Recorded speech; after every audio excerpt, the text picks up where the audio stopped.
Hey guys, welcome back. Again, like you saw in the last episode, for some reason it skipped me right into the stage, so let's get going. Now, sometimes it's a good idea to actually keep this guy here, the sword bearer, on a separate control group, because as you can see from the weird pathfinding, it doesn't really... It's not set up to automatically go into formation with the army, so that kind of comes back to bite it. Because we have some chariot archers here. These are nice. They're very fast archer units. And we want to... No, they're not smart enough to move. There we go. We don't want them to get in melee range with the spearmen, because spearmen are good against cavalry. And you want to separately control the sword bearer, just to make sure... Just to make sure that you keep it nice and safe. Okay, we have these guys pretty outnumbered, so we don't need to be too careful with the chariot archers. Whoa! Of course, hero units, tell them to go straight after that myth unit.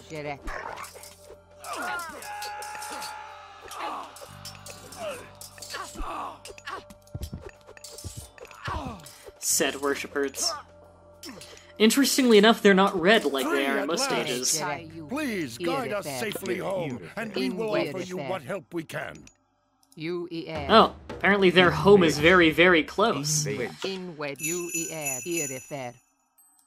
Unless this does not count as their home. Okay. I'm actually going to put them in a control group with the sword bearers, since we have no reason to keep them away from each other, and they both need to be protected. So we'll just have them tag along behind the army. This, God send you more favor. That's a nice one. Looks like we actually missed a few of them.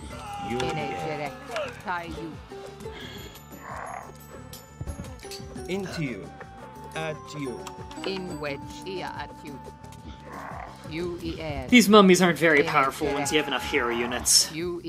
Luckily, we're still running off the Greek style of hero units, which are, you have a very limited supply, but they're very powerful. Curse the gods! Serpents! You know, Arcantus, you should be more specific when you curse gods, because they might take revenge. I mean, we all know Greek mythology has some pretty uppity gods. Now, we can actually destroy these obelisks if we want to, but I don't think there's really a point to. Don't think it really changes anything. God, we have all the units who aren't able to make a formation in a control group together. It looks hideous. Okay, I believe we're about to get to the base. Yeah, this is their home. Apparently they never took care of the crocodiles. And there's a pharaoh.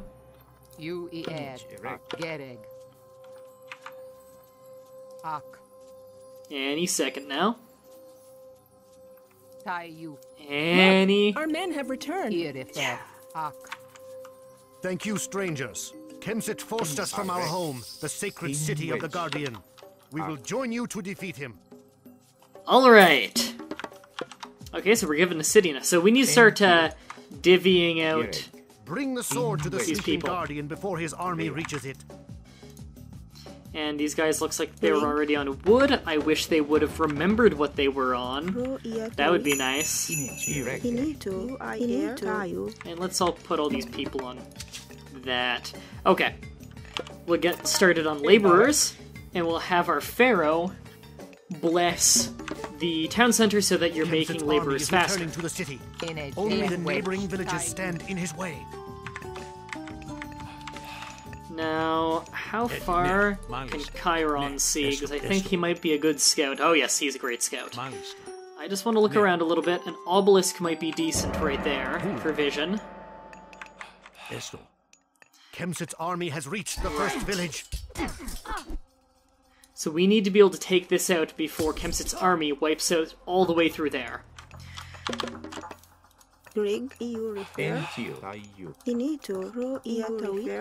Come on, there's a... Oh no, there isn't a farm right back there. Okay. So what we want to do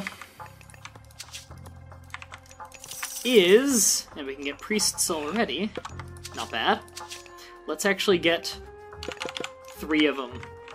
What we want to do here is build up an army very, very fast. We want a decent amount of siege units. And then we'll just blow our way through here.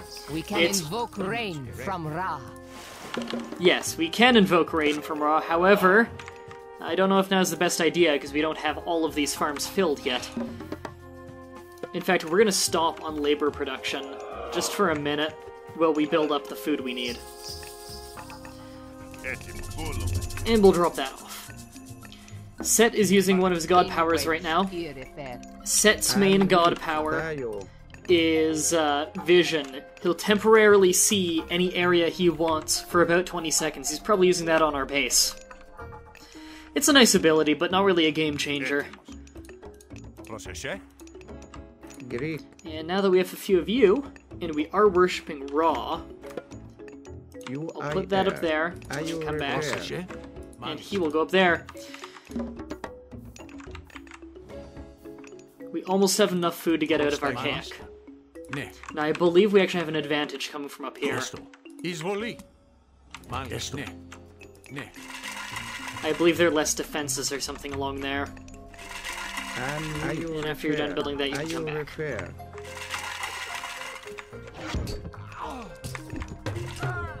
There we go.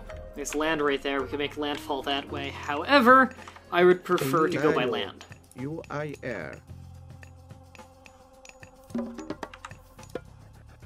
Okay.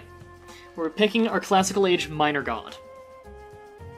So there is the god of creation, Ta. He's a dick in the game Pharaoh. He's got the Wadgets, which I like, and he has got just basic human attack upgrades, which I like. Also lets them build faster, and farms cost less, which is nice. Shifting Sands, what was that? Oh right, you target an army, yours or enemy, and you can move them to wherever you want. That can be very useful for relocating your enemies out of your base. I believe you might need vision, though. Sphinx is a nice kind of a siege unit, is kind of the Cyclops equivalent. And Eclipse is really nice in that all myth units are much stronger, of your own myth units, that is. You can get food faster from farms, which is always amazing. Anything economic is amazing. A lot of upgrades for Sphinx, of course. And you're able to knock down trees and gather wood faster, so more economy stuff. Because we need a quick military, I'm going to go with Ta over Bast.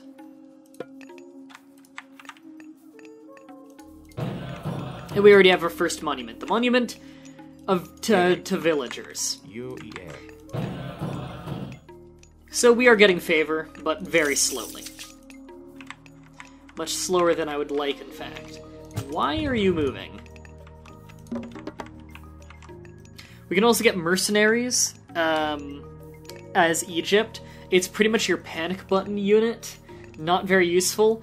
They don't last very long until they just run out of health. I believe how they work is actually their health just slowly drains down to 1. And then they're 1 hit away from death. So, yeah. Not overly impressive, it's just absolute last resort. Now, if we can actually rush our way to the heroic age, that would be quite good for us. I actually want to switch a couple of you to food, which we need much more of. And gonna put him on the granary and get a plowshare immediately. Now we need an armory and more food, which we can get pretty quickly. Didn't realize we had another catapult. And an armory is actually free for Egypt, one of their many free buildings, so that's a nice one to get. We can also start getting some Wadgets. That was weird. Game locked on moving. I would actually like to start looping these guys. Because luckily for us, we get them very cheaply, and we get favor extra quickly from the temple, because we have that artifact. Although another monument would be a good idea.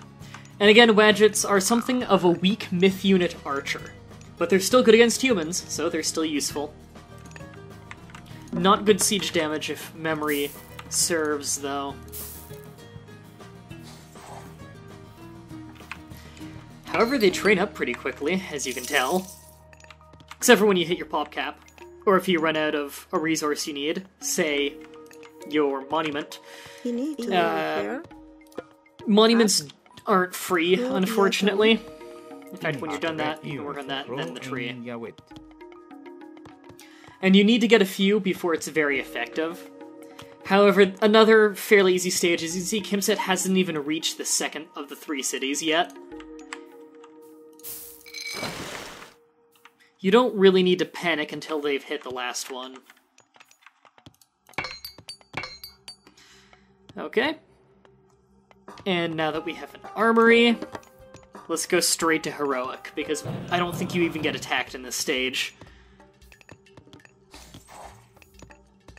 Alright, Heroic Era Minor God. Locust Swarm.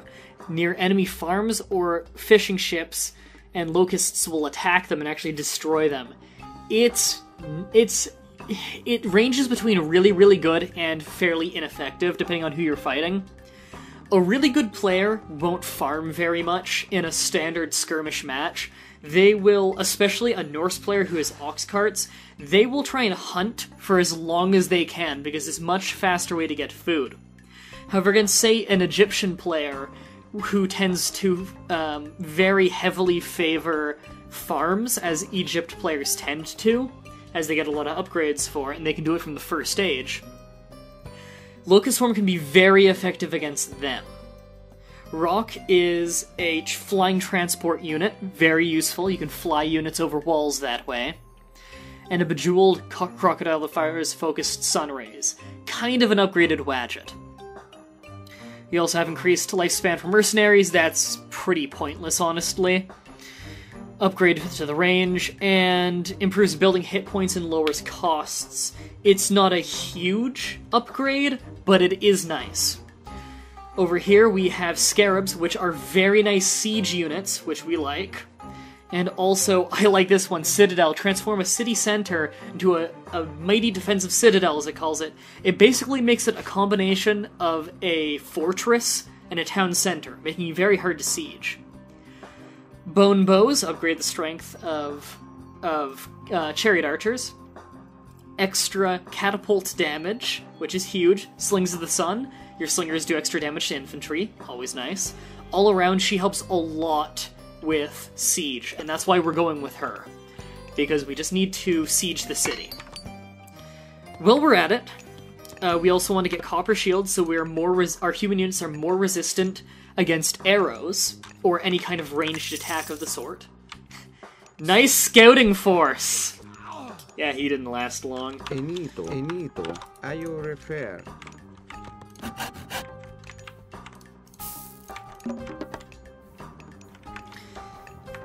And what do we need to do?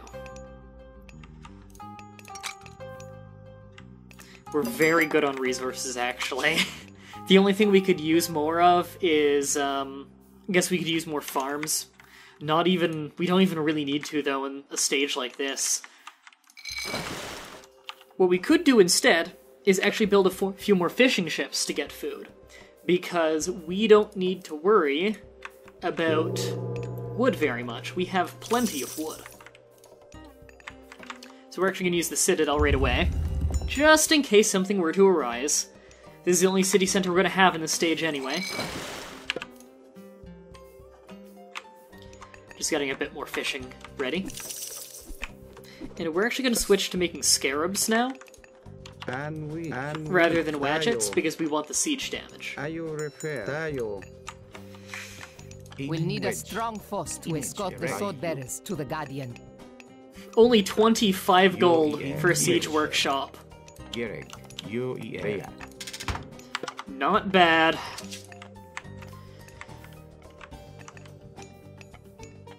Now, I believe they're about to hit the bottom city, so we're actually doing a pretty good job of beelining this. And we want irrigation to increase the rate at which they farm even more, as well as a better fishing net so that we fish faster. Because food is one of the only things holding us back right now. Now, we actually don't have a barracks, so I'm going to build one of those. Probably should have built it sooner, but not a big deal. Still not enough favor? Let's actually... We have a lot of gold. We will get another monument. It'll take a while to build, only setting one laborer on it. But again, we're not really in a time crisis. The game wants you to think you are, but you can wait a pretty long time.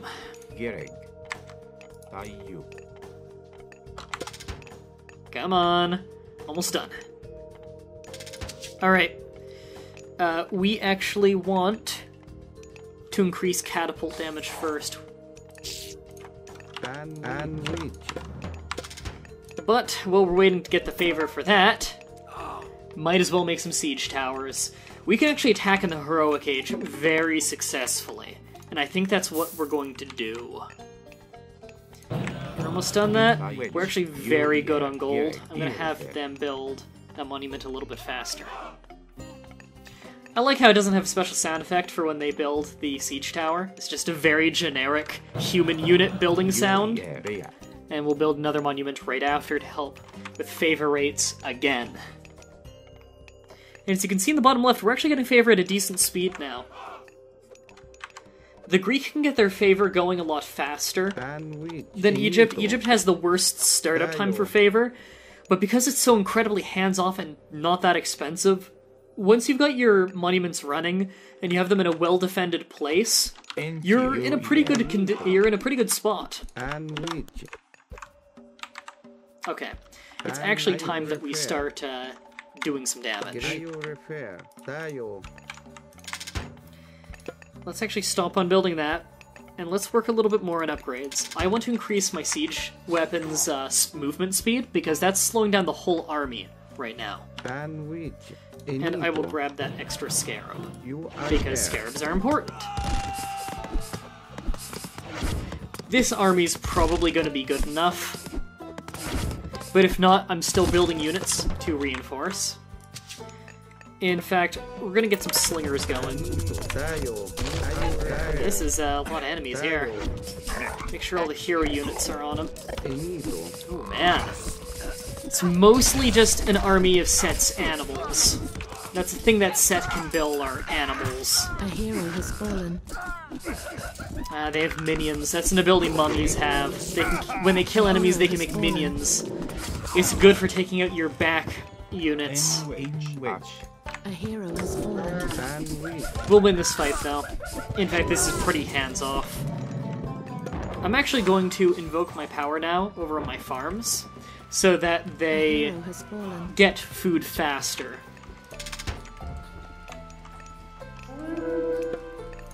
Might as well keep producing. A hero has fallen. And our heroes keep falling, but they'll get back up just fine.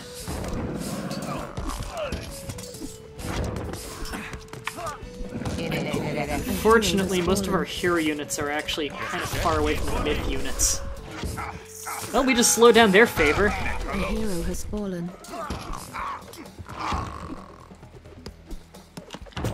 Alright, that was actually a bit of a slaughter.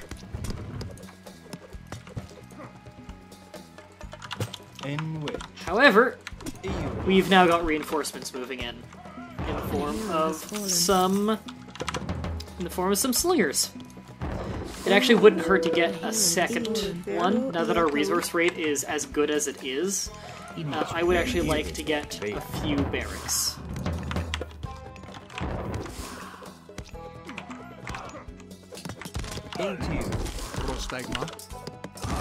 Get it. At you. There we go. Kemsit's army is pillaging the second village. They're just now hitting the second village. That's depressing. Unicap still isn't a problem, surprisingly enough.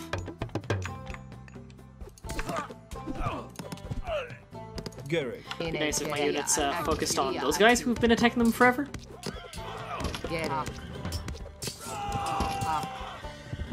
Here we go. Now nothing's really stopping us. Their army is defeated. And I have a lot of siege units, so I'm actually just going to focus right on their stronghold, which is their equivalent of a fortress. Our giant siege towers, which act kind of like battering rams when used against a building. And as you can see, they're very powerful.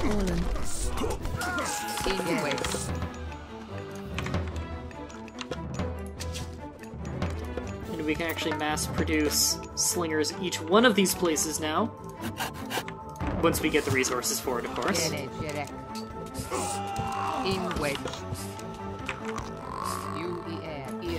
And no point in focusing on that. In fact, we just need to blow down this gate, and I believe we need to take the sword up here. But they have an Avenger. That's another very high-level unit.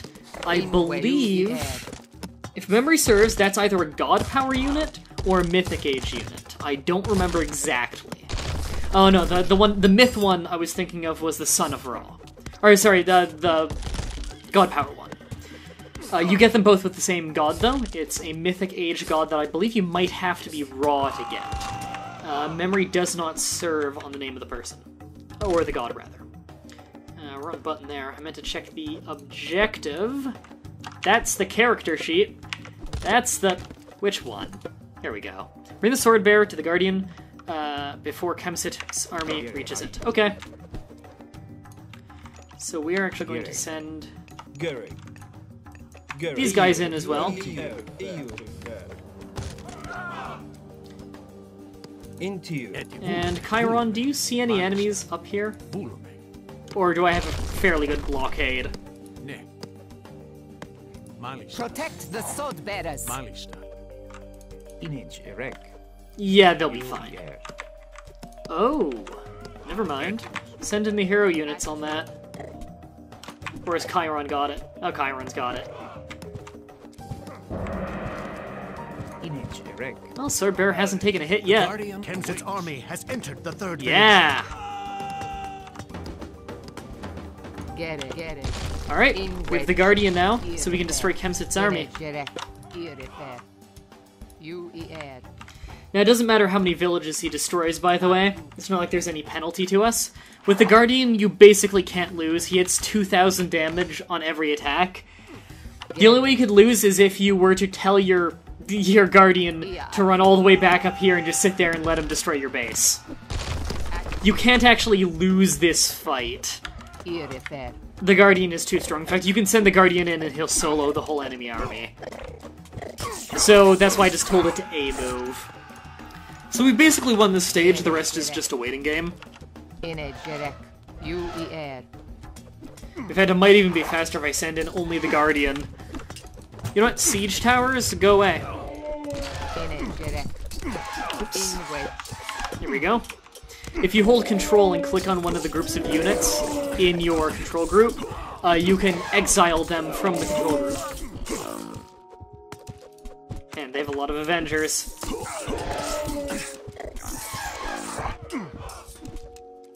A lot of those guys walked right past. We have a decent army here, but not exactly a match for that many Guardians. We'll have to send our units back up. But this is enough to hold them for a little bit.